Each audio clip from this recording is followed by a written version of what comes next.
হরে কৃষ্ণ। তো আজ আমরা আলোচনা করব যে বিষয়টা নিয়ে, সেই বিষয়টা হলো গরুর দুধে দোষ নেই, কেবল গরুর মাংসে দোষ। গরুর দুধ খেতে পারবো, আর সেই একই গরুর মাংস খেতে পারবো না। একই গরুর দুধ অমৃত, আর মাংস কি একেবারে বিষ হয়ে গেল যে খেতে পারবো না? তা হয় কি করে? না, আমরা গো মাংসকে একেবারে বিষ বলছি না। গো মাংস যদি বিষ হতো, তবে যারা গো মাংস আহার করেন তাদের শরীরে তো বিষক্রিয়া হতো। আমরা বলি গো দুগ্ধ পান করুন, কিন্তু গো মাংস খাবেন না। তো কারণটা কি, সেটা আবার উপস্থাপন করার চেষ্টা করি।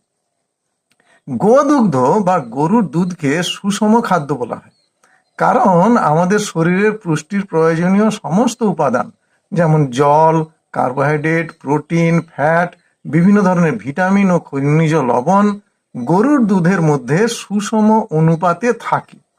এই সুষম অনুপাতটাই এখানে খুব গুরুত্বপূর্ণ ও তাৎপর্যপূর্ণ।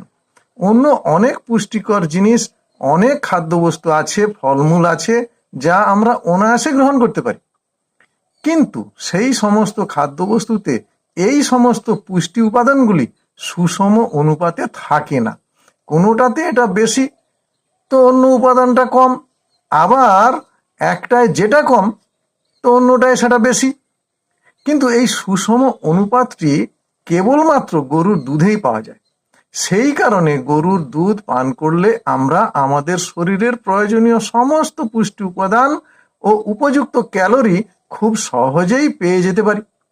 আবার গোদুগ্ধ মস্তিষ্কের ক্রমবিকাশেও দারুণ কার্যকারী ভূমিকা পালন করে থাকে।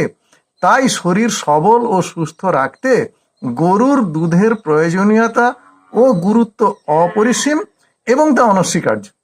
পক্ষান্তরে গো মাংসকে রেড মিট এর পর্যায়ে ফেলা হয়।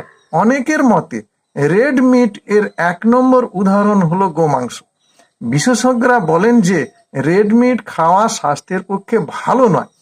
গো মাংসে প্রচুর পরিমাণে কোলেস্টেরল থাকে, যার ফলে হৃদরোগের ঝুঁকি বেড়ে যায়। আর এতে থাকা অতিরিক্ত সোডিয়াম রক্তচাপ বাড়িয়ে দিতে পারে, যা স্ট্রোক ও লিভারের অসুখের কারণ হতে পারে। এবার আসি একই উদ্ভিদ ও একই প্রাণীর শরীরের বিভিন্ন অংশের গুণাগুণ প্রসঙ্গে। প্রথমেই আমরা আলোচনা করেছি যে গরুর মাংস ও গরুর দুধের ফারাক নিয়ে। এবার কয়েকটা উদ্ভিদের উদাহরণ নিয়ে আমরা এই বিষয়টা বুঝতে চেষ্টা করব। যেমন প্রথমেই আমরা উল্লেখ করব পটলের কথা। পটল একটা অতি পরিচিত ও উপাদেয় খাদ্যবস্তু। পটলের নানা পদ রান্না করে আমরা প্রায়শই সবাই প্রতিনিয়ত আহার গ্রহণ করি। পটলের নরম ডাঁটা ও পাতা পলতা পাতা নামে পরিচিত। এই পলতা পাতার বড়া এবং আরো অনেক রেসিপি হয়, সেগুলোও আমরা গ্রহণ করি। এগুলো উপাদেয় এবং পুষ্টিকর। কিন্তু পটল গাছের শিকড় বা মূল খাওয়া যায় না। এবার আসি করবী ফুল ও ধুতরা ফুল প্রসঙ্গে। করবী ফুল ও ধুতরা ফুল দেখতে খুবই সুন্দর, কিন্তু তাহলে কি হবে? এদের ফল কিন্তু বিষাক্ত, খাদ্য হিসেবে গ্রহণ করা যায় না। তাহলে দেখা যাচ্ছে যে একই উদ্ভিদ ও একই প্রাণীর বিভিন্ন অংশের খাদ্যগুণ, বৈশিষ্ট্য এবং গুরুত্ব আলাদা আলাদা। পরিশেষে বলি, তাই আমাদের উচিত কি না, গো দুগ্ধ শ্রী ভগবানকে ভোগ নিবেদন করে তা প্রসাদ হিসেবে গ্রহণ করা, কিন্তু গরুর মাংস একেবারেই নয়। হরে কৃষ্ণ।